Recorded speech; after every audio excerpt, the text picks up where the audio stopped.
और मैं जिंदगी में दो चीज के लिए बहुत बहुत ब्लेस्ड हूँ।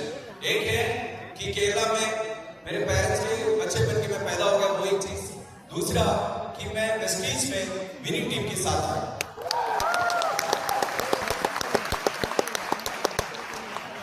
इसका अंदाजा क्या है, इसका ताकत क्या है, वो आप अभी शायद नहीं समझते हो, क्योंकि इसलिए आपका क्लैप कम है।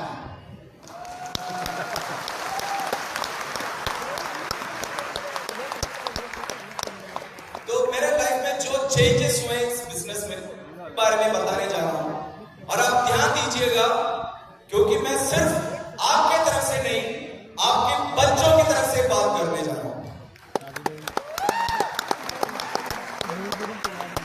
कितने लोगों को यहाँ पे बच्चे हैं, घर पे बच्चे हैं या फैमिली है, बच्चे हैं? अब बच्चे ही आए, ठीक है, बहुत बढ़िया, ठीक है।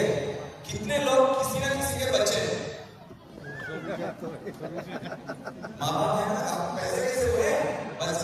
बच्चा हो गया, पैदा हुआ ना, ठीक है। देखो, ये जो मैं एक्सपीरियंस में शेयर कर रहा हूँ, आप ध्यान से सुनिएगा, क्योंकि इसमें बहुत चीजें जो आपको समझने के लिए। तो मेरे लाइफ में बताऊं, जब मैं इसीलिए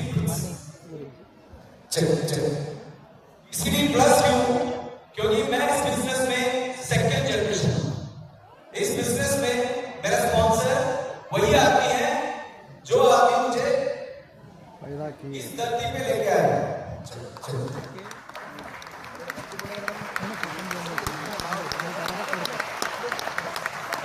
आप सबको जानते होंगे, उसका नाम है भरत कहते हैं केरला में, भरत भैया। और वो केरला के यूसीडी है, पैसा आउटस्टैंडिंग है, और मैं उनके बेटे हूँ। आप साथ में बिजनेस मिल किए हैं, तो आप सोच सकते हो कि बाप यूसीडी है और बेटा डीसीडी। जैसे आप गाड़ी चलाते हो ना, डबल इंजन ट्रिपल इंजन बोलते हैं, तो हमारे घर पे वेस्टीज का डबल इंजन डबल डिस्ट्रीब्यूटरशिप चलता है। तो इसलिए मैंने डीसीडी प्लस लिखा। और स्टोरी शेयर करने के पहले मैं बताऊं कि आपको ये सोचते होंगे, जब भी कोई स्टोरी आता है ना, हमारे दिमाग में यही आता है कि कौन इसमें ना कोई सीक्रेट होगा जिसके कारण ये सक्सेस हुआ, कोई ना कोई कारण है जो मेरे पास नहीं है। मगर ध्यान दीजिएगा, ऐसा कुछ भी नहीं है, because we are from the normal below middle class family से ही है हम, और यही इंडस्ट्री है, यही वेस्टीज है जो हमें इस लेवल पे लेके आए हैं। उसी लेवल पे आप भी पहुंचने वाले हो।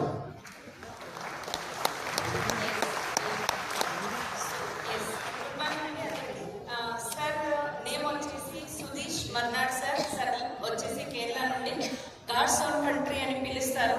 అండ్ సార్ రెండు విషయాలకి చాలా చాలా అదృష్టవంతుడంట, ఎందుకంటే వాళ్ళ తల్లిదండ్రుల కడుపులో సార్ పుట్టడం, అండ్ నెక్స్ట్ వచ్చేసి విన్నింగ్ టీంలో సార్ ఉండడం. ఓకే, సో దాంట్లో ఎంత పవర్ ఉందనేది ఒకవేళ మనకు అర్థమవుతే మన చప్పట్లు చాలా గట్టిగా ఉండాలని సార్ చెప్తున్నారు. సార్ లైఫ్లో వచ్చినటువంటి చేంజెస్ ఏంటి అనేది సార్ ఇక్కడ చెప్తున్నారు. సార్ మన తరపున కాకుండా మన పిల్లల తరపున మాట్లాడుతున్నారు. ఇక్కడ వచ్చేసి ఎక్స్పీరియన్స్ అనేది, అండ్ ఎంతమంది తల్లిదండ్రులకి, అంటే ఎంతమంది లీడర్స్కి ఇక్కడ పిల్లలు ఉన్నారని అడుగుతున్నారు, ఎంతమంది మీరు మీ తల్లిదండ్రులతో ఉన్నారని అడుగుతున్నారు. అండ్ నెక్స్ట్ వచ్చేసి ఎక్స్పీరియన్స్ సార్ని పరిచయం చేసింది వాళ్ళ డాడీ బర్దన్ సార్, బర్దన్ భయ్య అంటారు కేరళలో. సార్ వచ్చేసి డియూసిడి and bench card achiever, outstanding leader. Daddy వచ్చేసి డియూసిడి, బేటా వచ్చేసి బాబు వచ్చేసి డిసిడి. ये मेरी फैमिली है। पिताजी पिताजी बस विलेज ऑफिसर था, और वो रिश्वत नहीं लेते थे। तो जब रिश्वत नहीं लेते कोई, तो आपको मालूम ही है कि पगार बहुत कम मिलते थे। माँ हाई स्कूल टीचर था और थी, और उनको वो बहुत हार्ड वर्किंग है। पिताजी हमेशा कुछ ना कुछ तो साइड बिजनेस करते रहते हैं। और मेरे दो दीदियां हैं, बहुत सेटल्ड है। एक है बड़ी दीदी सुमिता, वो बैंक में काम करती है, एक सॉफ्टवेयर डिवीजन के हाई एंड पे काम करती है। और सुजिता सेटल इन मुंबई, वो भी एक कंपनी में हायर पोस्ट में। और मैं जो मैं माँ और पिताजी के साथ हमेशा रहना पसंद करता हूँ। ఎస్ సార్ వచ్చేసి ఇక్కడ వాళ్ళ డాడీ విలేజ్ ఆఫీసర్ గా వర్క్ చేసేది అండ్ లంచం అనేది తీసుకునేది కాదు కాబట్టి ఇన్కమ్ అనేది కూడా అలాగే ఉండేది. వాళ్ళ మమ్మీ వచ్చేసి హై స్కూల్ టీచర్. సార్ తో పాటుగా ఇద్దరు సిస్టర్స్ ఉన్నారు సార్ కి. ఒక సిస్టర్ వచ్చేసి బ్యాంక్ లో వర్క్ చేస్తూ ఉంటుంది అండ్ ఒక సిస్టర్ ఏమో సాఫ్ట్వేర్ లో చాలా హై పొజిషన్ లో ఉన్నారు. సార్ మాత్రం వాళ్ళ మమ్మీ పాపతో పాటు ఈ బిజినెస్ లో ఉన్నారు. అర్థమైందా? देखो मीनिंग मुझसे लेना है मगर एनर्जी मुझसे लेना है। अर्थమైందా? और ना ऐसे मैसेज कभी नहीं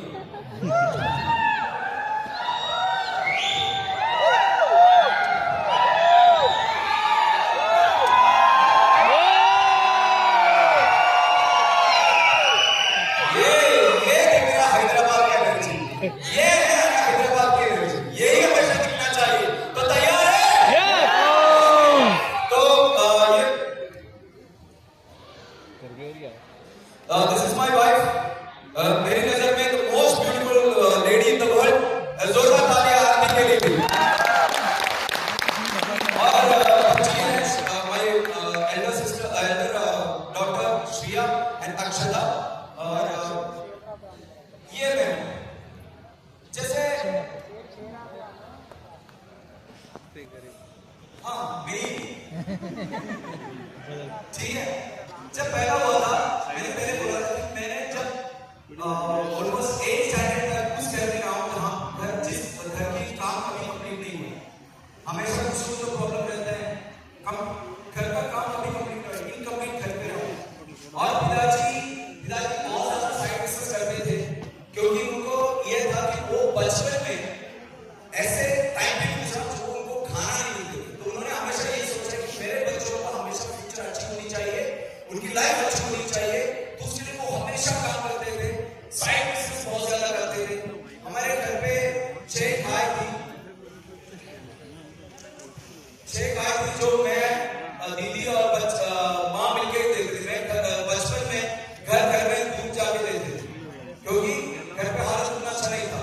और पिताजी भी करते थे। हाँ वो भी मैं ही हूँ हाँ, मगर जब बच्चा था ठीक है। ये बीकिंग आप जानते हो, हनी निकालना है बी से बहुत दर्द वाली काम है क्योंकि कभी कभी इतना ज्यादा दर्द हो जाता है आग के काट देते हैं। पिताजी जब भी खड़ा जाते हैं कहीं ऐसे चेहरा लेके आते हैं। तो it was a tough time हमारे लाइफ में। और उस वक्त में मैं हमेशा जब भी पिताजी से कुछ भी पूछूं, चप्पल भी पूछूं, तो 3 बार सोचना पड़ता था क्योंकि उनके पास उतने पैसे नहीं थे।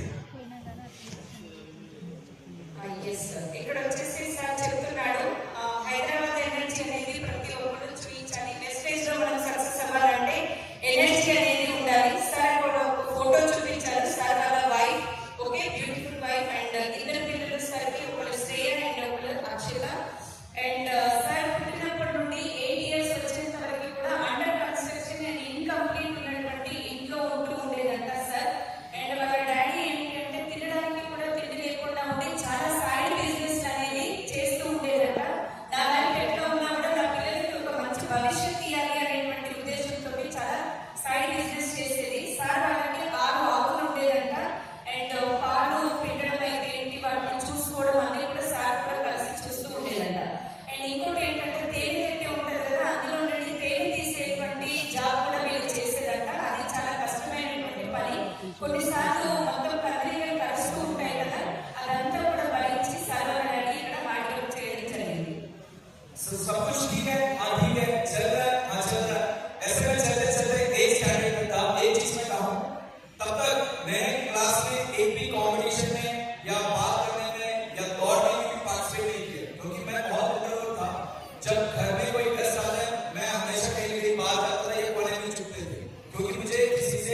इंडियन कंपनी तो था ही नहीं, तो एक विदेशी कंपनी था जिनका पास अच्छा था, तो उन्होंने सोचा कि ये करना चाहिए, तो उन्होंने उसमें सीरियसली किया। सीरियसली इतना ज्यादा किया कि वो सुबह निकलते थे और हफ्तों तक, मतलब एक हफ्ता 2 हफ्ते ऐसे होते थे, मैं पिताजी को देखा ही नहीं। बहुत ज्यादा काम किए और कभी कभी ये होता था माँ बाप दोनों निकलते थे, एक हफ्ता मैं घर पे अकेले, जब मैं स्टैंडर्ड स्टैंडर्ड ऐसे भी काम किए करते करते लाइफ इतना ज्यादा चेंज हुए, वो सक्सेस हुआ इतना ज्यादा, ताकि हमारे घर पे गाड़ी आ गई, घर आ गया, जो घर था पुराना वो बेचा, नया घर लिया, तो ऐसे बहुत ज्यादा चेंजेस हमारे लाइफ में आना चालू हुआ। హార్డ్ చేసే వాళ్ళకి చాలా చాలా ఆపర్చునిటీస్ అనేది వస్తూ ఉంటాయి. అండ్ సార్ వాళ్ళ డాడీ లైఫ్ లో కూడా అలాగే కొన్ని అవకాశాలు అనేది వచ్చిందంట. 1998లో ఒక అమెరికన్ కంపెనీ అనేది సార్ వాళ్ళ డాడీకి పరిచయం అవ్వడం జరిగింది. సో అప్పట్లో ఇండియన్ కంపెనీస్ అనేవి ఏవీ లేవు, కానీ అక్కడ చాలా చాలా హార్డ్ వర్క్ అనేది చేయడం జరిగింది. దాని ద్వారా ఏంటి అంటే ఒక కార్ అనేది తీసుకోవడం జరిగింది, ఒక ఇల్లు కూడా తీసుకోవడం జరిగింది అని చెప్తున్నారు. आपके घर में जब बच्चे अच्छे या बुरे किसके सिलसिले में कहते हैं? केरला में ऐसा है कि पढ़ो, अच्छा मार्क ले लो, तब अच्छे बच्चे। यहाँ पे भी ऐसा है क्या? సో ఇక్కడ ఏమంటున్నారంటే మీరు చదువుకోండి, చాలా చదువుకుంటే ఏంటంటే చాలా మంచి భవిష్యత్తు అనేది వస్తుంది, మీరు చాలా మంచి వాళ్ళని కేరళలో చెప్తూ ఉంటారు. ఇక్కడ కూడా సేమ్ అలాగే చెప్తారా అని అడుగుతున్నారు.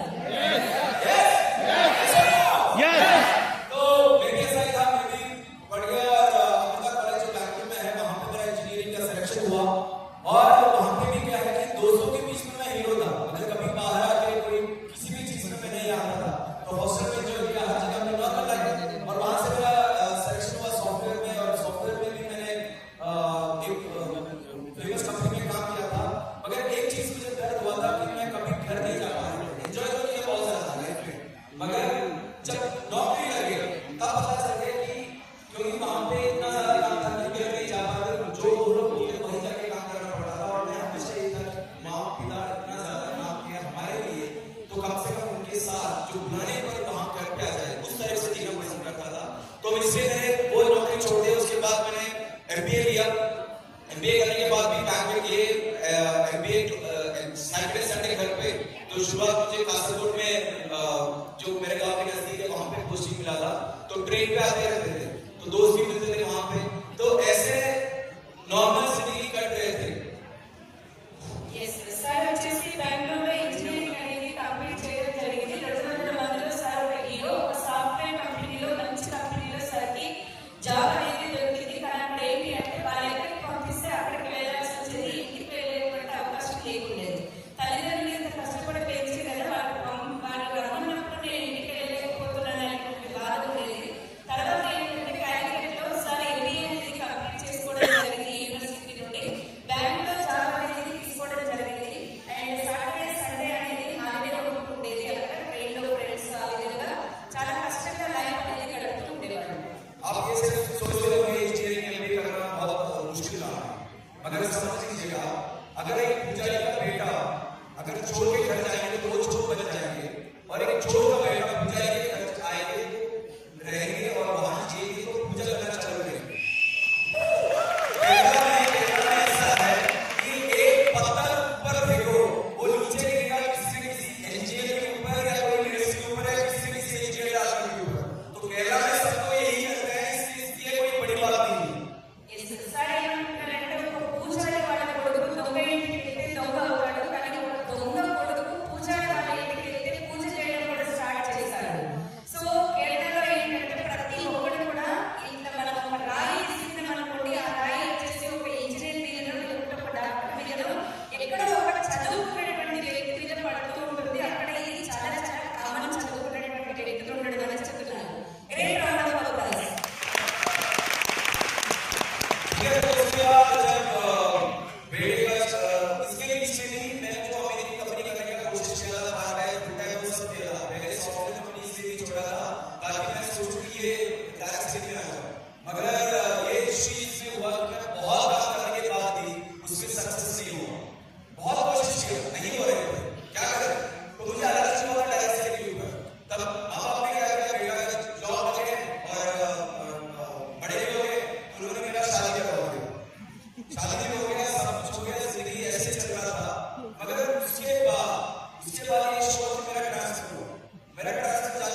ये अन्य दिन में बेसिकली तो इसके कंपनी ज्यादा पहुंच रहा तो गवर्नमेंट ने क्या किया, भले लीगल हो या इलीगल हो, सब कंपनी को बंद कर दिया।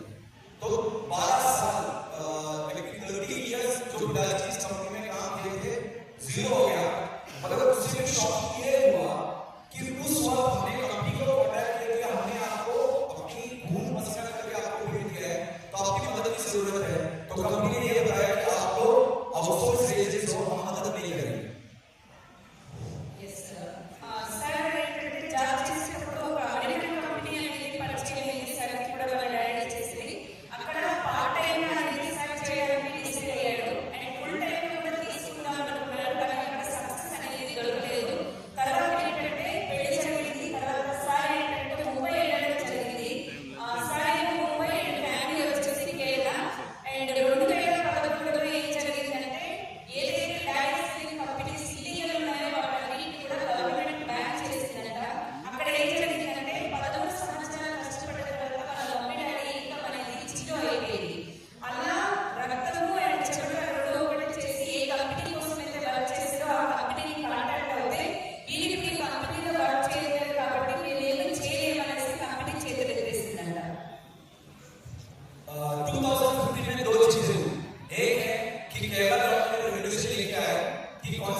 ठीक है, मगर प्रॉब्लम उससे नहीं है, प्रॉब्लम इससे था कि मैं मुंबई में था और बच्ची केरला में, मुझे छुट्टी नहीं मिला और मैं सोच रहा था मेरे बच्ची को डॉक्टर को मिलने के कंपनी अलाउ नहीं कर रहे, बैंक अलाउ नहीं कर रहे, और उससे भी जब शादी हुआ तब से खर्च बढ़ रहे थे। अब मैंने सोचा कि देखो फ्रीडम तो गया, अब खर्च तो और बढ़ने वाला है, एक्सपेंस तो और बढ़ने वाला है, तो मैंने यही सोचा तेरा क्या होगा कालिया। Yes sir. 2015 ఏంటంటే ఓన్లీ 2 డైరెక్టర్స్ సెలెక్ట్ కంపెనీస్ మాత్రమే లీగల్ పర్మిషన్ అనేది వచ్చిందంట. 2014లో ముందు ఏంటంటే సార్ డాడీ అయ్యారంట. కానీ ఇంకొకటి ఏంటి అంటే సార్ ముంబైలో వాళ్ళ పాప వచ్చేసి కేరళలో చూద్దామంటే పాపను చూడడానికి డాక్టర్ని కలవడానికి వెళ్దామంటే లీవ్ అనేది దొరకలేదంట. అప్పుడు ఏంటంటే అప్పులు అనేవి కూడా పెరుగుతూ వచ్చేసింది మ్యారేజ్ అయిన తర్వాత. సో ఇంకా పరంగా సార్ तो फिर इसका तैयारी हो गया, ये 2014 में बच्ची थी, तब डायरेक्ट सेलिंग इंडस्ट्री केरला में स्टार्ट नहीं हुआ, क्योंकि 2015 में ये गाइडेंस आए थे। तब 2014 में पिताजी ने फोन किया और बताया कि एक कंपनी है, आप उनके बारे में जानकारी ले। तो मैंने पूछा क्या कंपनी है, अरे नेटवर्क मार्केटिंग है, नेटवर्क मार्केटिंग नहीं करेंगे, ये सब बकवास है, आपने किया मगर समझ में ये सब नहीं कर पाएंगे। मैं नहीं किया क्योंकि मैं फेल हुआ था। लोग बोलना चाहते हैं उस वक्त केरला में कि बाप बड़े हो, बाप की ना बाप का नाम बदनाम मत करो, मतलब मैं सक्सेस नहीं हो रहा था। तो सब बोलने लगे देखो, तो शुरुआत स्टार्ट किया तो नहीं वो सक्सेस कर पाए हैं, उनका पिताजी सक्सेस हुआ, मेरा इसलिए सक्सेस नहीं हुआ क्योंकि लेट में कोई सक्सेस नहीं होता है। तो बहुत चीजें मेरे बारे में बोलना लग गया था कि मुझे नेटवर्क मार्केटिंग बिल्कुल पसंद नहीं था, एलर्जी था, मैंने ये तय किया कि मैं करूंगा ही नहीं। Yes sir. Yeah, 2014లో ఏంటి అంటే కేరళకి మరి గైడెన్స్ అనేది 2015లో వచ్చింది. ఒక వండర్ఫుల్ కంపెనీ అనేది ఉంది, దాని గురించి తెలుసుకునేటువంటి ప్రయత్నం చేయాలంటే ఏ డైరెక్ట్స్ అనేది కూడా వదులుతున్నామో అసలు డైరెక్ట్స్ అనేది మనకంటే ఎనర్జీ వచ్చేసింది. మీరైతే చేయగలిగింది కానీ నా వల్ల కాదు, నేను చేయలేని చెప్పడం జరిగిందంట. అండ్ ఇంకోటి ఏంటంటే కేరళలో ప్రతి ఒక్కరు కూడా సార్ని మీ నాన్న పేరు బదనాం చేయము అండ్ మీ డాడీ అనే సక్సెస్ ఇక్కడ నువ్వు తీసుకోలేకపోతున్నావు అని అందరూ అనడంతో ఇంకా డైరెక్ట్ సెల్లింగ్ అనేది సరైన చిరాకు పెట్టేసింది. मैंने पहली बार पिताजी को दिखाने के लिए, क्योंकि झूठ तो नहीं बोल सकता, पिताजी को दिखाने के लिए मैं एक प्रेस्टीज मीटिंग गया, एक सीडी के, तो वहां पे मैं देख रहा था 500 लोगों की बैठने की हॉल है, वहां पे लगभग 600 लोग हैं। तो मैंने सोचा कि मुंबई में लोग ज्यादा है क्योंकि इंजीनियरिंग किया, एमबीए किया, बैंक में नौकरी कर रहा और तो मैं यही सोच रहा था मैं बड़ा आदमी हूं। तो मैं वहां पे बैठा था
जब मैं वेस्ट इंडीज ऑफिस में गया तो जैसे वो मीटिंग अटेंड कर रहे थे, मुझे भरोसा नहीं था, मैं ऐसे ही बैठा था बीच में कई चीजें, क्योंकि मुझे सिर्फ इधर को देखना है।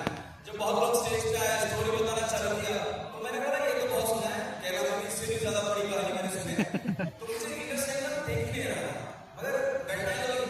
तो जैसे जैसे लोग आना चालू किया, मैंने कहा मैं फेसबुक चेक कर रहा था, तो अचानक एक लेडी आई, मैंने उनका नाम सर्च किया, तो टाइप किया तो वो उनका स्टोरी आ गई, तो मैं ऐसे स्क्रॉल कर रहा था और मैं शॉक हो गया कि जो वो लोग स्टेज पे बोल रहे हैं सच है, उनके देख पा रहा हूं, उनकी इनकम सच है, उनके लाइफ में जो कहां से आया कहां पहुंची तो सच है। तो मुझे शॉक हो गया, जितने लोग आना चालू किया मैंने सब के बारे में सर्च करना चालू किया कि ये जो बोल रहे हैं सच है, मतलब। और मैंने ये भी किया कि मैंने इंजीनियरिंग नहीं किया, और जो लोग स्टेज पे आए वो डिग्री तक नहीं है, जो बंदा 10 कैंडिडेट तक पढ़ा है, जितना मैं कमा रहा हूं उससे 6 गुना वो कमा रहा है। मैं इतना शौक हो गया कि मुझे लग गया कि यार कंपनी इतनी कमाती है कि वो छुपा रहा है जो मैं ढूंढ नहीं पा रहा हूं, या कुछ प्रॉब्लम मेरे में, ये मैं समझ गया।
क्योंकि मुझे भरोसा नहीं आता था, जब तक जितने कंपनी मैंने देखे हैं सब भाग गए, और जितना पिताजी ने 13 साल जिस कंपनी में काम किए मुसीबत में टाइम वो भी हमें छोड़ के गया, तो मुझे ये करना था क्योंकि मुझे भरोसा नहीं हो रहा, मगर इनसे बातचीत करने के बाद मुझे लग गया, मुझे पता चल गया कि वेस्टीज अलग है।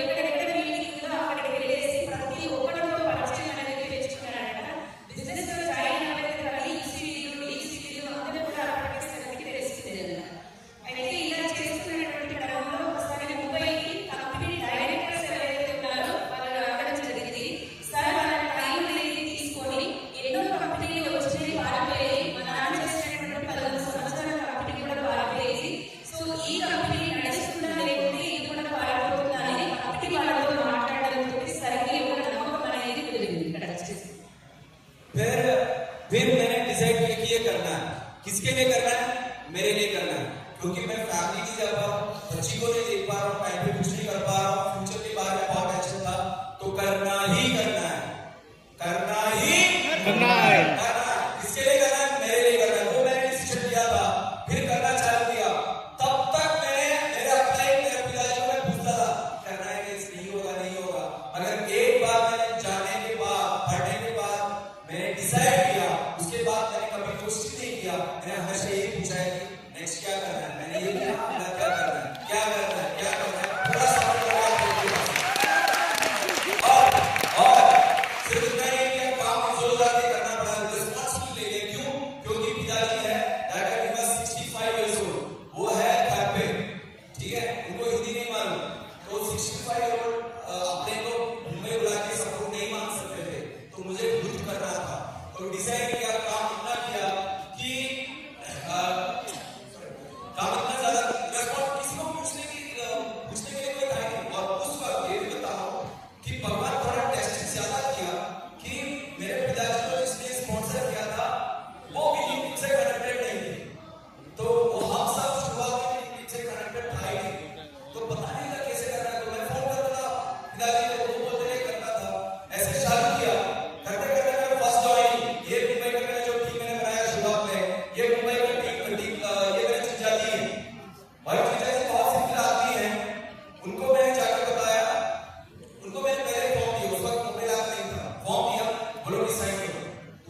कुछ मैंने कहीं से चिट्ठी लिया और उसके लिए उन्होंने साइन किया।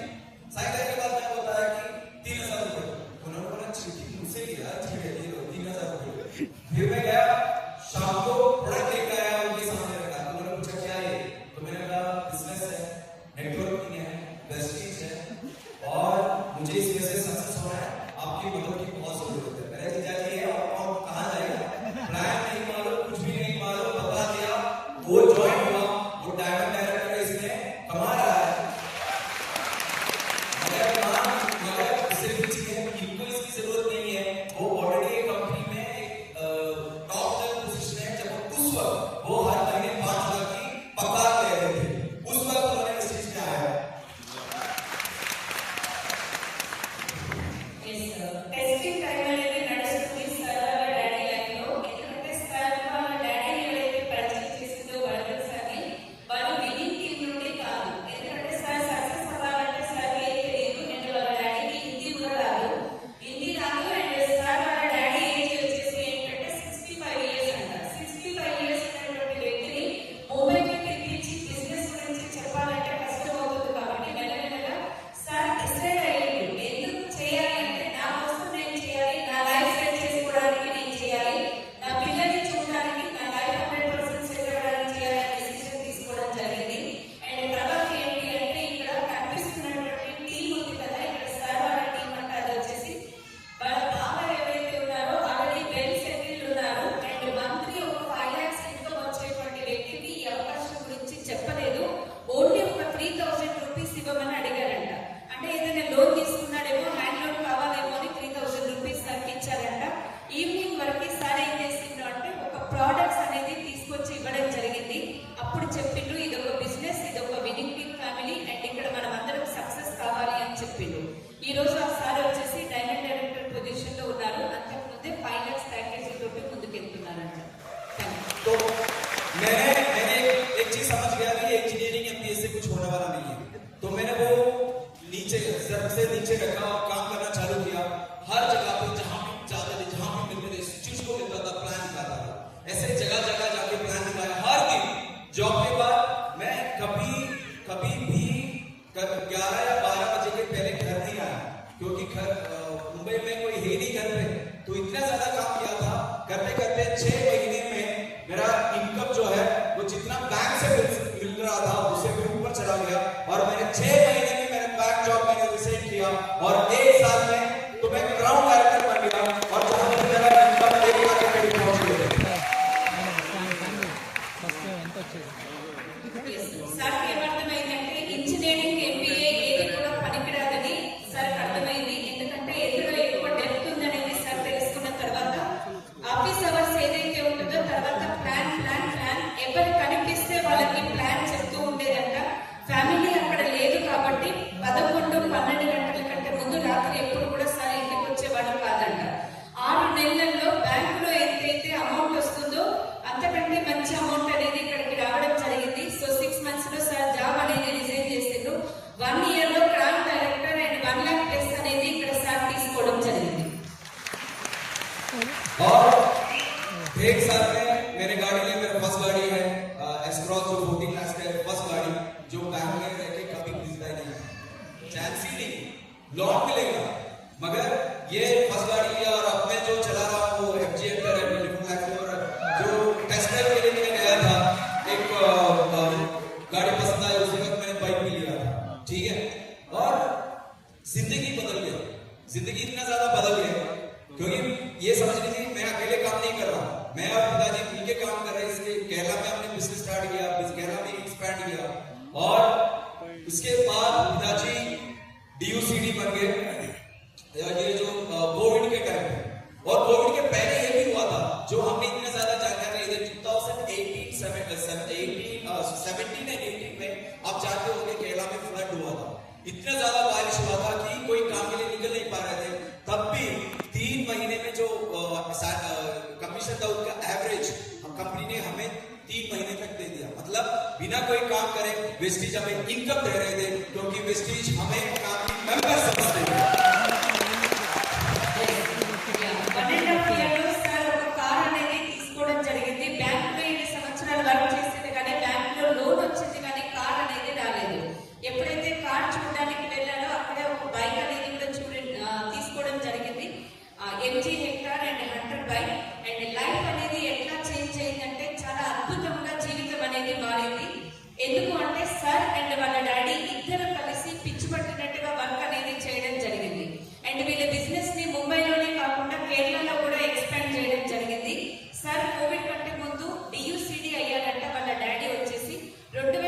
17-18లో కేరళలో చాలా వరదలు అనేది రావడం జరిగింది. 3 నెలలు వర్క్ అనేది జరగకుండా కూడా వెస్టేజ్ ఏంటి అంటే అమౌంట్ అనేది ఇచ్చిందంట. ఎందుకంటే వీళ్ళ ఫ్యామిలీని వెస్టేజ్ ఫ్యామిలీగా భావించి అక్కడ ఇన్కమ్ అనేది ఇవ్వడం జరిగింది. आपके लाइफ में आप सोच लीजिए, जब आपके लाइफ में पैसा और टाइम कोई प्रॉब्लम नहीं, मतलब पैसे की दिक्कत नहीं है, ठीक है, और कहीं जाने की मजबूरी भी नहीं, जॉब में जाना है, यहां जाना है, कोई मजबूरी नहीं है, तो आप कैसे जियोगे? ऐसे सीरियसनेस रहेंगे क्या? या एंजॉय करके रहोगे? एंजॉय कैसे रहोगे? एंजॉय एंजॉय पक्का। तो हमने एंजॉय करना चालू किया था। वेस्टेज हमने वो प्लेटफॉर्म में दिलवाया। हमारे घर पे 5 गाड़ियां हैं, ये आप चेक कर सकते हो, क्योंकि और इसमें ये चेक कर सकते हो हर गाड़ी का नंबर सेम। अरे पैसे की दिक्कत नहीं यार, जो लाइफ चाहे वो करे। वो नंबर सेम, हमारे घर लोगों की एक ही नंबर पे डिजिट में चेंज होता है, एक ही डिजिट। मैं जो गाड़ी लिया, सबसे पहले गाड़ी में सबका नंबर है 6337, फोन नंबर ले लो 6337। क्यों? एटीएम का अलग है। ठीक है, क्यों? क्योंकि पैसे की दिक्कत नहीं यार, हर महीने 10 तारीख को पैसे आ जाता है, समझ रहे हो? अरे बैंक में करके जो छुट्टी नहीं मिलता, घर पे नहीं जा पाएंगे, अब पूरे घर पे एंजॉय कर रहा हूं। సో మీ దగ్గర టైం ఉంది, మీ దగ్గర డబ్బు కూడా ఉంది. అలాంటప్పుడు మీకు ఏమైనా ప్రాబ్లం ఉంటుందా? ఎక్కడికి వెళ్ళకుండా కూడా నేను సంతోషంగా ఉండగలుగుతా అన్నప్పుడు ఆ లైఫ్ ఎట్లా ఉంటుంది ఒకసారి చూడండి. ఇలానే మొహాన్ని మార్చుకొని ఉంటుందా, ఇట్లానే సీరియస్ గా ఉంటామా అని అడుగుతున్నారు సార్. సో ఆబ్వియస్లీ కాదు, అందరం కూడా ఎంజాయ్ చేస్తూ ఉంటాం సార్. లైఫ్ లో కూడా ఎంజాయ్ చేయడం అనేది స్టార్ట్ అయింది. ఎందుకంటే ప్రతి 10వ తారీఖుకి అకౌంట్ లో డబ్బులు పడుతూ ఉంటే ఎట్లా ఉంటుంది లైఫ్. ఇదివరకు ఏంటి అంటే బ్యాంకుకి వెళ్ళాలి, పిల్లల్ని చూడడానికి కూడా టైం లేదు. కానీ ఈ రోజు మొత్తం ఇంట్లో ఉన్నా కూడా సార్ అకౌంట్ లో డబ్బులు అనేది పడుతున్నాయి సార్. ఇక్కడ ఒకటి పిక్చర్ చూపించారు, 5 కార్లు తీసుకోవడం జరిగింది సార్. వాళ్ళ phone numbers and car numbers same ఉంటాయంట, ఏటీఎం నెంబర్ మాత్రం డిఫరెంట్ ఉంటుందని చెప్తున్నారు. और वेस्टेज ने मुझे नया आदमी बना दिया। कैसे? फर्स्ट ट्रिप हुआ था स्पेन, तो कोई आइडिया नहीं था, तो हम चले गए। वहां जाने के बाद पता चला कि फर्स्ट हम चले गए बार्सिलोना की ये स्टेडियम है, यहाँ पे 1,20,000 लोग जा सकते हैं, 1,20,000। जहां पे बार्सिलोना का मैच हो रहा था, मेसी 4 गोल मारा। अरे कभी बिजनेस प्लान नहीं तो बताया नहीं था किसी ने कि ये लाइफ एक्सपीरियंस कर पाएगा। तब तक मैंने सोचा था क्रिकेट बड़ी चीज है। जब इंडिया से निकल के यहाँ पहुंच गया, तब पता चला कि दुनिया अलग है, अलग तरीके से सोचेगा, मतलब पूरा डिफरेंट आदमी बना दिया जब वेस्टेज ट्रिप जाने के बाद। వెస్టేజ్ లో ఏంటంటే సార్ ఫస్ట్ ట్రిప్ వెళ్ళారంటే స్పెయిన్ బార్సిలోనా. ఇది వచ్చేసి స్టేడియం 1,20,000 మంది ఉండగలిగేటువంటి ప్లేస్. ఇది వచ్చేసి అక్కడ మెస్సీ ఫుట్బాల్ ప్లేయర్ ఎవరైతే ఉన్నారో అతను ఆడుతున్నప్పుడు సార్కి ఇంతకు ముందు ఏమనిపించిందంట, ఇండియాలో ఉన్నప్పుడు ఓన్లీ క్రికెటే చాలా పెద్దది, ఇండియానే చాలా గ్రేట్ అన్నట్టుగా అనిపించింది. కాకుంటే ఏంటి అంటే ప్రపంచం రంగురంగులదని సార్ ఎప్పుడైతే స్పెయిన్కి వెళ్ళారో అప్పుడు అర్థమైందంట. स्पेन में मुझे सब कुछ अच्छा लगा, एक चीज छोड़ के, क्योंकि वहां के लोग इतने गोरे हैं और हम इतने काले हो गए। देखने में अच्छा है, अगर वो हमें अच्छी तरह से नहीं देखते थे। तो अगला ट्रिप वेस्टेज ने दिया था, तो हमने गया था साउथ अफ्रीका। यहाँ पे एडवांटेज क्या है, वो लोग काले हैं और हम गोरे। देखो, जब आपको पैसे और टाइम की जो कोई जिम्मेदारी जब कम होता है ना, टेंशन कम होता है, तब आपको खुद जो आपके अंदर जो आदमी जो पावर है, जो आप रियल में क्या है, वो आप ढूंढ पाओगे। స్పెయిన్ వెళ్ళినప్పుడు అంతా బాగుంది, కానీ ఒక్క విషయం సారికి నచ్చలేదంట. అక్కడ వాళ్ళందరూ వైట్ ఉండడం, మనం కొంచెం బ్లాకిష్ గా ఉండడం. కానీ వెస్టేజ్ నెక్స్ట్ ట్రిప్ ఏదైతే పెట్టిందో అది సౌత్ ఆఫ్రికా. ఇక్కడ ఉల్టా, వాళ్ళందరూ కూడా బ్లాక్ అండ్ మనం వైట్. అక్కడ మొత్తం బరాబర్ అయిపోయింది. అండ్ ఇంకోటి సార్ ఏం చెప్తున్నారంటే, ఎవరి దగ్గర అయితే డబ్బు ఉంటుందో, ఎవరి దగ్గర అయితే మనీ ఉంటుందో వాళ్ళు ఎంజాయ్ చేయడానికి ఇంకా లోపలి నుండి మనం అంటే ఏంటో మనకి తెలుస్తుంది అని చెప్తున్నారు. ट्रिप के लिए पैसे कौन दिया? कंपनी. कंपनी दिया. बैंक देते या शॉपिंग में तो होते नहीं मिलते, मगर इस चीज में तो मुमकिन है. और हमने सिर्फ इतना नहीं, हमने बहुत ज्यादा ट्रिप गए, थाईलैंड गए फैमिली के साथ, टीम के साथ, बहुत लोग वहां पे एंजॉय किया. फिर उसके बाद हम गए थे मलेशिया गए थे, क्रूज ट्रिप गए. अरे क्रूज ट्रिप बाबा, अरे वो इतनी 7 स्टार होटल है कि सुबह उठो, जैसे हम किचन में जाते हैं खाने के लिए, यहाँ पे जाते हैं और इतना ज्यादा डिश रहते हैं, 2 घंटा रहता है खाने के लिए. उसके बाद रूम में आओ, रेस्ट करो, तब तक लंच का टाइम हो गया, तो फिर से जाता है, 2 घंटा फिर से लगता है खाने के लिए, क्योंकि इतना ज्यादा डिश है ना, एक एक ले लो तो भी इतना टाइम लगता है. हमारे लिए कम थे, बाकी जो हैदराबाद से लोग आए थे वो ज्यादा लगते थे, क्योंकि हम शाकाहारी है, वेजिटेरियन है. बाकी नॉन वेजिटेरियन के लिए और भी टाइम लगते हैं, और ऐसे भी डिनर के लिए भी. तो हम इतना ज्यादा एंजॉय किया. क्या नौकरी पे होता मिल जाता? पैसे दिया कौन? वेस्टीज. और वियतनाम भी गए थे लास्ट ईयर, जब फैमिली के साथ गया था, इतना ज्यादा जो मैनेजमेंट के साथ गया. एक चीज तो है कि हम जब भी ट्रिप में मैनेजमेंट आता है हमें दिखाई देता है. क्यों? क्योंकि हम वेस्टीज में देखो ये फर्क है कि आप लाइफ में इतना ज्यादा बदलाव लेके आ सकते हैं. एंड लास्ट जो इस ईयर की शुरुआत में जो कतर क्रूज शिप हुआ था, जिसमें सलीम जी थे, पुरुषोत्तम जी थे, यहाँ से हैदराबाद से बहुत ज्यादा लीडर्स थे, हर जगह में हमने एंजॉय कर पाया. తర్వాత వచ్చేసి ఏంటంటే థాయిలాండ్, మలేషియా క్రూజ్ ఇవన్నీ తిరగడం జరిగింది ఫ్యామిలీ టీమ్ తోటి అండ్ వెస్టేజ్ మేనేజ్మెంట్ తోటి కూడా. తర్వాత మళ్ళీ వియత్నాం, దుబాయ్ కూడా వెళ్ళడం జరిగింది. అక్కడ ఏంటి అంటే మనము మార్నింగ్ బ్రేక్ఫాస్ట్ తిన్న తర్వాత మళ్ళీ కొంచెం రెస్ట్ తీసుకోగానే మళ్ళీ లంచ్, మళ్ళీ కొంచెం తీసుకోగానే స్నాక్స్ అండ్ డిన్నర్. ఈ విధంగా ఏంటి అంటే లైఫ్ ఒక రేంజ్ లో చేంజ్ అనేది అయ్యింది. బ్యాంక్ లో ఇదంతా పాసిబుల్ అవుతుందంటే కాదు, కానీ ఇక్కడ ఎవరు తీసుకెళ్తున్నారు ఇదంతా అంటే వెస్టీజ్, పవర్ ఆఫ్ వెస్టీజ్ అని చెప్తున్నారు సార్. అండ్ వెళ్ళడం కూడా కంపెనీ వాళ్ళు, కంపెనీ మేనేజ్మెంట్ కూడా మనకి అక్కడ కలుస్తూ ఉంటారు. అండ్ ఇక్కడ నుండి కూడా Purushottam Das sir, Salim sir, Srinivas sir, అందరి లీడర్స్ తోటి కూడా కలవడం జరిగింది అని చెప్తున్నారు. आप और आपके फैमिली ऐसे एंजॉय करेंगे, मगर ये कभी बिजनेसमैन में बताता नहीं है. मगर वेस्टीज में अगर वेस्टीज को ठीक तरह से जानना है तो आपको देख के नहीं, अंदर की आग, मतलब जो विजनरी होना जरूरी है, क्योंकि ये कुछ भी चीज वेस्टीज में बिजनेस के टाइम पे नहीं बताया था. और एक चीज मैं कहूँ, ये मेरे MBA का दोस्त है, उनको मैंने शुरुआत में बिजनेस बताया था, ये हमें मिला वो ट्रिप जाने के बाद वापस आ रहा था, दुबई एयरपोर्ट में मिला था हमको. बहुत शौक हो गया, तो मैंने उसको पहले बिजनेस के बारे में बताया. उन्होंने बोला ये नहीं चलेगा, ये सब ये छोटे मोटे काम नहीं करना है, ठीक है. मगर जब मुझे वहां पे मिला, मेरा क्या हुआ, उन्होंने बोला कि पिताजी ICU में है केरला में, तो मैं केरला जा रहा हूं, ठीक है. तो सोचो, जब वेस्टीज में हम आए वो नहीं है, वो नौकरी के लिए घर से दूर दुबई जाके काम कर रहा है, और उनके घर पे पिताजी के साथ रह नहीं पा रहा है, उनका हेल्थ ठीक नहीं है, वो हॉस्पिटल में ICU में मरने जा रहे हैं, उनको मिलने जा रहे हैं. और दूसरे जगह पे मैं और मेरे पिताजी जो हमने डिसाइड किया वेस्टीज करने के लिए, तो क्या किया, तो पैसे मिले, मनी मिले, एंजॉय कर रहे हैं. फर्क दिखाई दे रहा है. एक जगह पे पैसा नहीं है, टाइम नहीं है, फैमिली के साथ हेल्थ नहीं है, और एक जगह पे पैसे भी है, टाइम भी है, और खुशी भी है, और एंजॉय भी कर रहे हो. వెస్టేజ్ లో ఏంటంటే ఫ్యామిలీ తోటి వెస్టేజ్ ని ఎంజాయ్ చేస్తూ ఉన్నారు. అండ్ ప్లాన్ టైంలో ఇవన్నీ మనకి చెప్పరు కొంతవరకు, అంటే ఇలా ట్రిప్స్ వస్తాయి, ఇంత విజన్ ఉంటుంది అనేది మనకి పోతూ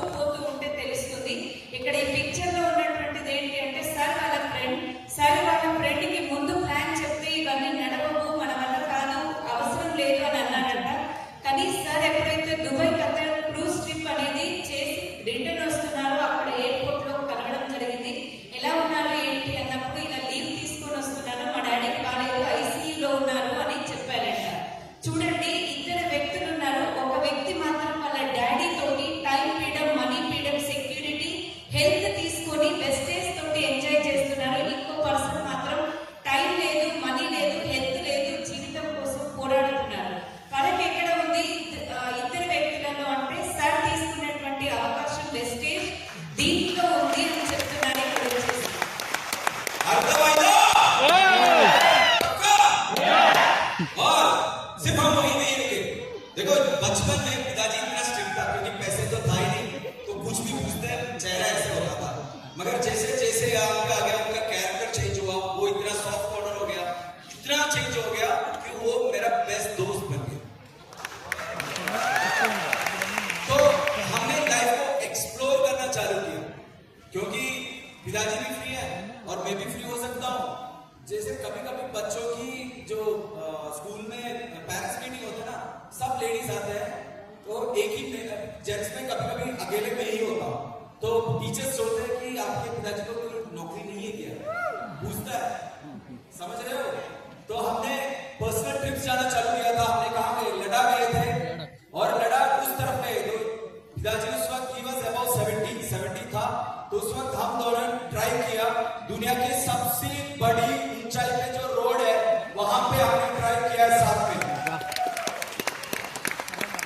इतने ज्यादा हिल स्टेशन जहां 17,500 फीट ऊंचाई पे गतुमला पास और ऐसे बहुत जगह पे हमने हर जगह पे हमने कवर किया है। और वो ट्रिप इतना अच्छा लगा कि उसके बाद समय के बाद हमने दूसरा ट्रिप लगाया स्पीति वैली। और फर्स्ट ट्रिप में हमने ऐसे जगह पे गया जो इंडिया की बाउंड्री है, यहाँ पे इंडियन सोल्जर की बंकर है और वहां पे हम पाकिस्तान की बंकर दे सकते हैं। आंखों से देखा, गया नहीं, गया तो गोली मार लेते हैं, देखा, ठीक है। और यहाँ पे ये स्पीति वैली लद्दाख की दूसरी साइड है, यहाँ पे हमने ये लास्ट विलेज है, उस तरफ हम चाइना को देख सकते हैं। क्यों? क्योंकि हमने क्या किया, प्रेस्टीज किया, पैसे दिया किसने? कंपनी।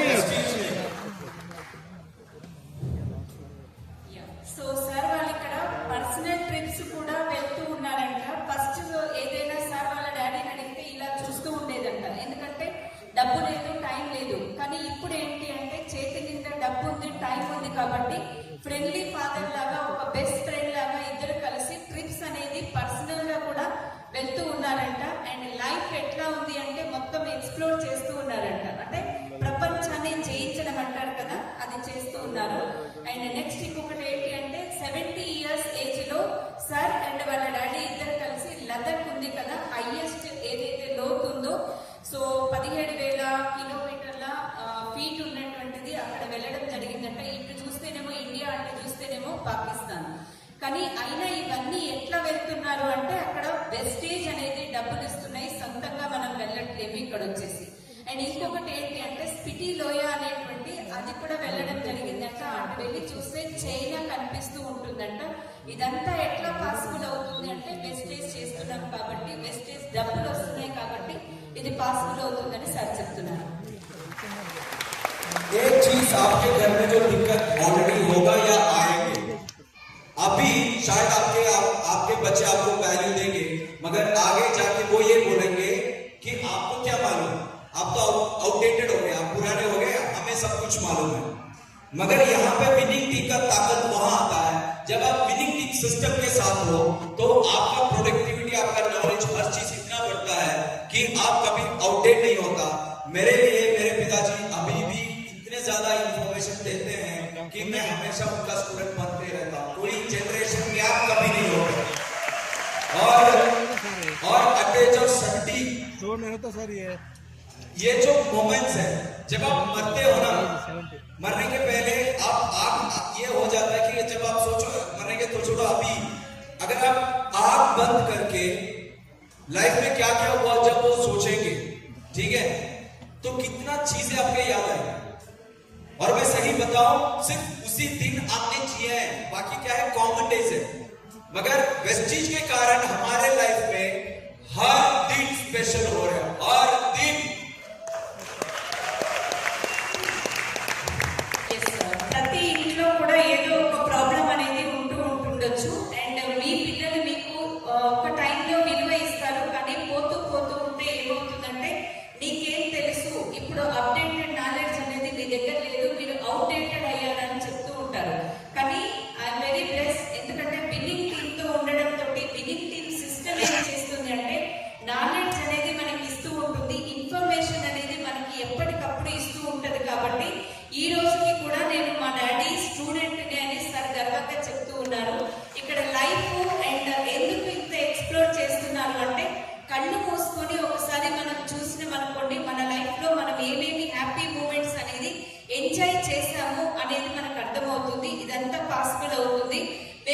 వెస్టేజ్ చేస్తున్నాం కాబట్టి మా లైఫ్ లో ప్రతి రోజు కూడా మనం చెప్పాలంటే ఒక పండగ లాగానే ఉంటుంది అని చెప్తున్నాను. तो हमने इतना ज्यादा एंजॉय किया, सिर्फ वही नहीं, फैमिली के साथ इस साल में अपनी शुरुआत में 8 साल मेघालय फैमिली के साथ ट्रिप किए थे. एक गाड़ी लिया जहाँ पे लेडीज लोग हैं, जब भी लेडीज चाहो ड्राइव भी कर सकते हैं, हम भी ड्राइव कर सकते हैं चेंज करके. पैसे दिया कौन? प्रेस्टीज. और सिर्फ इतना ही नहीं, बहुत ज्यादा ट्रिप्स किए राजस्थान में. तो आप सोचेंगे आप काम नहीं कर रहे क्या, मगर जब काम करते हैं ना, ऐसे काम किया है, ऐसे काम किया है, फिर काम करने की जरूरत ना पड़े. सिर्फ वो भी नहीं, जब बहुत ज्यादा लोग जब last FIFA world cup TV पे देखते थे, तो उस वक्त हम गए थे कतर डायरेक्ट देखने के लिए. तो वहां पे यहाँ पोर्चुगल का गेम देखा, अर्जेंटीना का गेम देखा, सब कुछ देखा, सिर्फ उतना ही नहीं.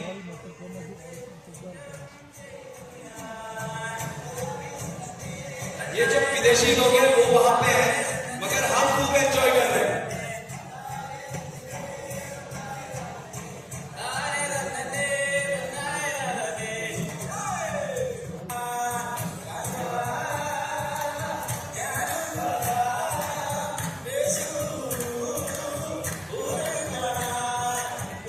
ये क्यों कर पाया?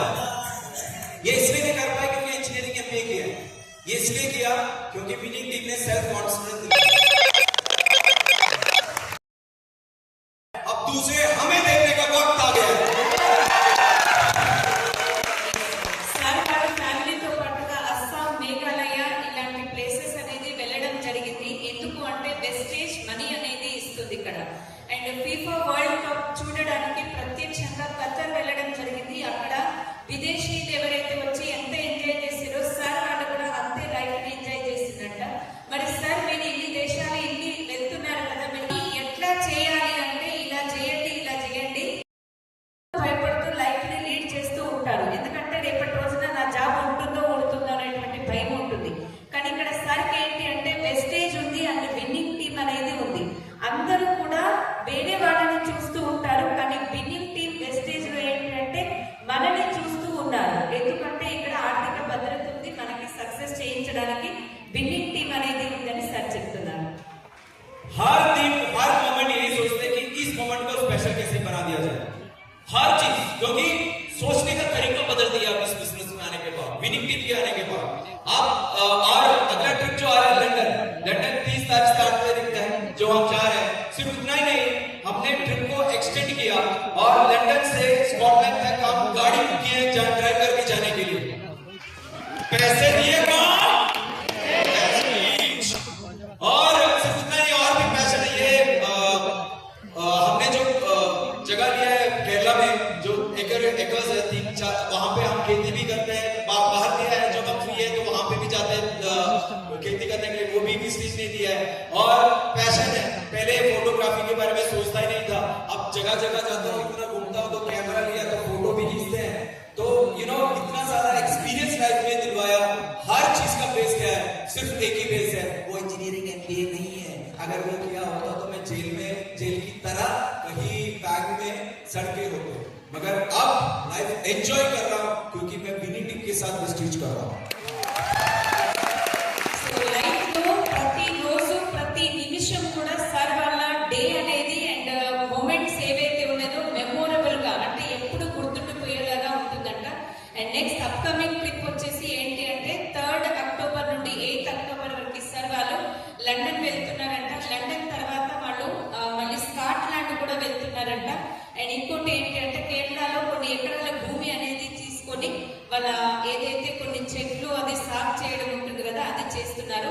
సార్కి ఫోటోగ్రఫీ అంటే చాలా ఇష్టం ఉండేదంట, కానీ ఇక్కడ ప్రతి ప్లేస్ కి వెళ్ళి ఆ ఫోటోస్ తీయడం తోటి సార్ యొక్క ప్యాషన్ అనేది కూడా ఇక్కడ ఏదైతే సార్ చేయాలనుకుంటున్నారో అవన్నీ కూడా పూర్తి కావడం జరుగుతుంది. ఇక్కడ ఏదైతే నేను ఎంబీఏ లేదంటే సాఫ్ట్వేర్ చేస్తే ఒక జైల్లో ఉన్నటువంటి వ్యక్తిలాగా నా లైఫ్ ఉండేది, కానీ ఈ రోజు ఇవన్నీ పాసిబుల్ అయినాయి అంటే డబ్బు ఎవరిస్తున్నారు? Vestige with winning team combination తో వర్క్ చేయడం నుండి ఈ రోజు నాకు సక్సెస్ వస్తుందని చెప్తున్నారు సార్. అర్థమైందా? कुछ आ रहा है? होगा कुछ? तो आपको क्या लग रहा है कि वेस्टीज ने ये जो दिया बढ़ा दिया या कम दिया? बढ़ा दिया। मगर सही बताऊं ये कुछ भी नहीं है। मेरे जो 2 साल के पहले जो एक्सपीरियंस मेरे साथ हुआ था, जब 2 साल के पहले पूना में जो मेरे टीम के साथ गोक्राउंड अटेंड कर रहा था, तो उस वक्त मुझे एक मैसेज आया, एक फोटो आया। पहले फोटो देखा था, मीटिंग में था तो कॉल कुछ नहीं आया, फोटो आया। फोटो ये था कि पिताजी का एक एक्सीडेंट हुआ।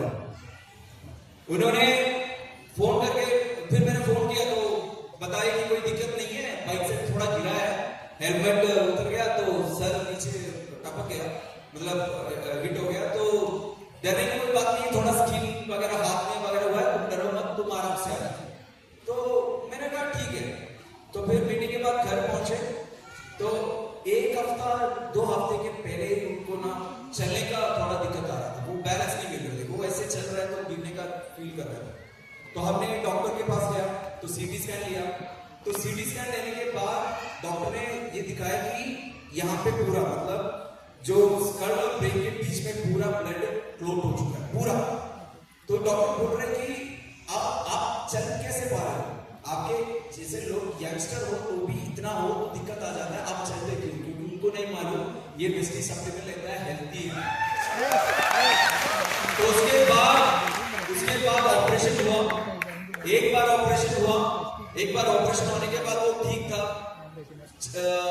4 स्टिचेस लगाए थे सर पे, 2 इस साइड पे और 2 उस साइड पे। मगर ऑपरेशन करने के बाद वो बिल्कुल ठीक था, ब्लड निकाल दिया था, कोई दिक्कत नहीं। मगर उसके बाद फिर से 2 हफ्ते के बाद एक दिन में देखते देखते उनका सुबह उठने को ठीक था, मगर लंच खाते वक्त बोल रहा था मैं दिक्कत नहीं, तुम खाना मुंह में दो, मतलब मुंह में दो। तो फिर मैं मुंह में दिया, फिर वो बोल रहा था चल नहीं पा रहा, तो मुझे पकड़। तो ऐसे वो आफ्टरनून खाने के बाद बेड पे था, सो गए। उठने के बाद वो बात नहीं कर पा रहे थे, सिर्फ आंख से मुस्कुरा रहे, बस बात नहीं कर रहे हैं। तो देखते देखते मुझे लग गया कुछ प्रॉब्लम है। तो मैं तुरंत उनको लेके हॉस्पिटल गया, दोबारा ऑपरेट किया रातों रात। फिर वहां से उनका हालत कुछ ज्यादा ही बिगड़ गए थे। कुछ ऐसे ऑपरेशन के बाद ये हादसा हुआ था कि वो होश में भी नहीं था। तो खाने के लिए, हर चीज के लिए वो ना जहां पे था तुरंत लाइफ मुड़ गए।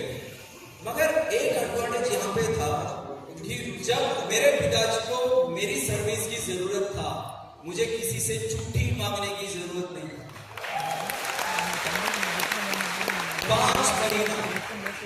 5 महीना मैं उनके साथ हमेशा रहा।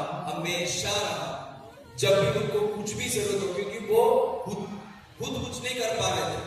जब वो खुद कुछ नहीं कर पा रहे थे, मुझे किसी को छुट्टी लेने पूछने की जरूरत नहीं था, किसी से पैसे लेने पूछने की जरूरत नहीं था। सब हॉस्पिटल बिल जो वेस्टीज ने पैसे दिए उससे दिए, और 5 महीना उनका ऐसे मैंने देखभाल किया। अब लास्ट गोक्राउंड जब केरला में हुआ, he is back more than ever. अब कितना एनर्जी है स्टेज पे आके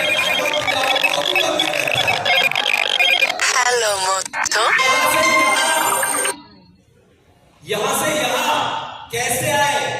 मैं पिताजी आज मेरे साथ हो गए। अब लास्ट एक मीटिंग था वायनाड में, वहां जाके घूम के आए। मतलब जाते हैं तो जहां कहीं भी मीटिंग हो, तो जैसे यहां भी करते हैं सब, हम भी करते हैं।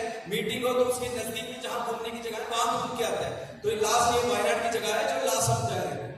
क्यों वो हमारे साथ था? क्योंकि हमने 10 साल पहले एक डिसीजन लिया था कि वेस्टीज करने के लिए, वो उसका फल अब हम एंजॉय करें।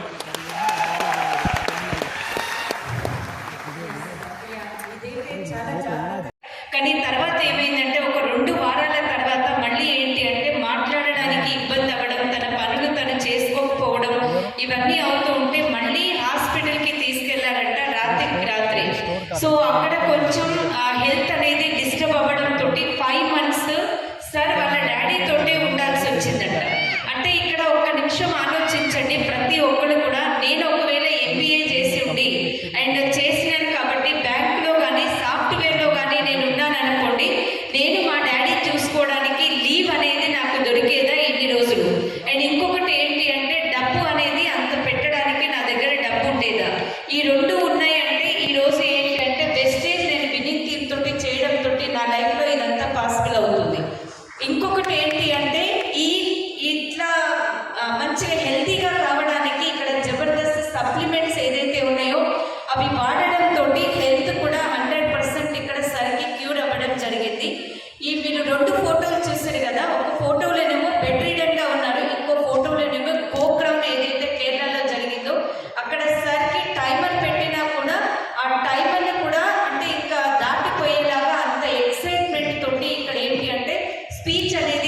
చెప్తున్నారు. ఎట్లా పాసిబుల్ అయింది అంటే ఇదంతా ఇక్కడ సరికి క్యూర్ అవ్వడం జరిగింది. ఈ మీరు 2 ఫోటోలు చూసారు కదా, ఒక ఫోటోలోనేమో బెడ్ రిడన్ గా ఉన్నారు, ఇంకో ఫోటోలోనేమో గోక్రౌన్ ఏదైతే కేరళలో జరిగిందో అక్కడ సరికి టైమర్ పెట్టినా కూడా ఆ టైమర్ ని కూడా అంటే ఇంకా దాటిపోయేలాగా అంత ఎక్సైట్మెంట్ తోటి ఇక్కడ ఏంటి అంటే స్పీచ్ అనేది ఇస్తున్నారు. ఎట్లా పాసిబుల్ అయింది అంటే ఇదంతా కూడా wastage supplements wastage with winning team తోటి ఇక్కడ మనకి పాసిబుల్ అయింది అంటున్నాడు. అండ్ కొద్ది రోజుల ముందు వైనాడులో ఒక మీటింగ్ జరిగిందంట. సార్ వాళ్ళ స్పెషాలిటీ ఏంటి అంటే ఎక్కడెక్కడైతే మనకి మీటింగ్స్ జరుగుతాయో అక్కడ నియర్ బై ఉన్నటువంటి ప్లేసెస్ కి కూడా వెళ్ళి ఎంజాయ్ చేసి వస్తూ ఉంటారంట. ఇదంతా పాసిబుల్ అయింది అంటే వెస్టేజ్ విత్ విన్నింగ్ టీమ్ తోటి అయ్యింది అని చెప్తున్నారు. అర్థమవుతుందా అని అడుగుతున్నాను. Thank you. अब मैं आपसे पूछ रहा हूँ, हमारे फैमिली के साथ हम सबके साथ भगवान है, आपको और आपकी फैमिली को कुछ भी नहीं होगा, फिर भी मैं पूछ रहा हूँ, अगर आज आपके पेरेंट्स को कुछ होगा तो क्या आप आपके वक्त आपकी सर्विस उनको दे पाएंगे? यस। सोचने की जरूरत है, क्योंकि प्रॉब्लम बता के नहीं आती। और ये भी सोचो, ठीक है, आगे जाके सालों के बाद जब आपको दिक्कत होगा तब क्या आपके बच्चे आपको टाइम दे पाएंगे? अगर कुछ चेंज होना है तो आज करना है, आज जिसे करेंगे तो चेंज होगा, नहीं तो आप आपके लाइफ में कंट्रोल नहीं कर पाएंगे। अब लाइफ हमारे कंट्रोल पे है, only one reason to be our best teacher. ఒకసారి ఏమడుగుతున్నారు అంటే అందరూ బాగుండాలి, అందులో మనం ఉండాలి, కానీ ప్రాబ్లమ్స్ అనేది మనకి చెప్పిరాము. ఒకవేళ ఏదైనా జరగరాని మీ పేరెంట్స్ కానీ ఎవరికన్నా జరిగిందనుకోండి, సో మనం వాళ్ళకి టైం ఇవ్వగలుగుతామా? లేదు. ఇలాంటి సమస్య మనకు వచ్చిందనుకోండి, మన పిల్లలు మనతో పాటు ఉండగలుగుతారా? ఎందుకంటే ఇవాళ రేపు టైం మనీ అనేది ఉంది కదా, సో దాని ప్రాబ్లం ఉంటుంది. కాబట్టి అలాంటి సమస్య మనకి రాకూడదు అంటే ఈ రోజు ప్రతి ఒక్కరు కూడా ఒక డిసిజన్ తీసుకొని వెళ్ళాల్సినటువంటి అవసరం ఉంది అని చెప్తున్నారు. వెస్టేజ్ విత్ విన్నింగ్ టీమ్ తోటి కానీ మనం బిజినెస్ ని బిల్డ్ చేస్తే మన లైఫ్ లో ఇలాంటి ప్రాబ్లం రాదు అని సార్ చెప్తున్నారు. क्या आपको हमारे स्टोरी हमारी लाइफ अच्छा लगा? Yes. Yes or no? Yes. इसका हीरो कौन है? प्रेस्टीज। इसका हीरो ना ही मैं ना ही पिताजी, इसका हीरो और कोई नहीं है। इस मूवी का इस स्टोरी का हीरो और कोई नहीं है, भट्ट जी। क्योंकि विनिंग टीम हमारे साथ थे, इसलिए हमने कर पाया, इसलिए सिर्फ इसलिए हमने कर पाया, क्योंकि इतने ज्यादा तकलीफ के वक्त भी हमें सही डायरेक्शन विनिंग टीम ने दिया था।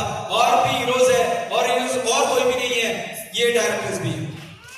Special thanks to them। मैंने कभी भी मेरे कॉर्पोरेट लाइफ में मैंने कभी ये नहीं देखा है कि कोई कंपनी का टॉप मैनेजमेंट आए और उनको बताए कि परिवार, वेस्टीज परिवार मतलब आप भी, हम भी आपके साथ है, आप भी हमारे साथ हो। हर कंपनी में यही होता है कि डिस्ट्रीब्यूटर बोलते हैं, एम्प्लॉइज बोलते हैं, वो बोलते हैं, मगर वेस्टीज में आपने शायद ध्यान ना दिया हो। वेस्टीज मैनेजमेंट जब भी स्टेज में आता है वो बोलते हैं वेस्टीज परिवार। विनिंग टीम जब भैया आता है, विनिंग टीम परिवार। ये जो कल्चर है, ये जो सोच है, जब यहाँ पे आप हो तो आप सोच सकते हो कितना आप सही हो। यहाँ पे अगर मैं ये भी एक्सपीरियंस किया हूं, जब मेरे पिताजी को एक्सीडेंट हुआ था, डिस्ट्रीब्यूटर जो वेस्टीज फैमिली में जो विनिंग टीम फैमिली है, वो लोग मदद करने के लिए पहले आए थे, रिश्तेदार से पहले। इतनी ज्यादा time freedom, financial freedom, relationship और उसके ऊपर पर्सनालिटी सब इस बिजनेस में आने के बाद विनिंग टीम और वेस्टीज ने मिलकर किया, इसके बाद भी हुआ है। तो मैं आपसे यही कह रहा हूं कि आपके अंदर जो छुपे हुए हैं, आपके अंदर जो ताकत है, क्यों छुपा रहे हो? किसको डर रहे हो? जिंदगी, अगले जिंदगी क्या होगा ये आपको जानकारी है तो आप कुछ कर सकते थे। अगर अगले जिंदगी में आप अंबानी का पोता बन के पैदा होगा, ये आपको अभी मालूम है तो ठीक है, जिस तरह से जीना है जियो। मगर वो जब वो मालूम नहीं है तो हमारे पास एक ही जिंदगी है, हर दिन इंपॉर्टेंट है। अगर आपने सही डिसीजन लिया तो लाइफ चेंज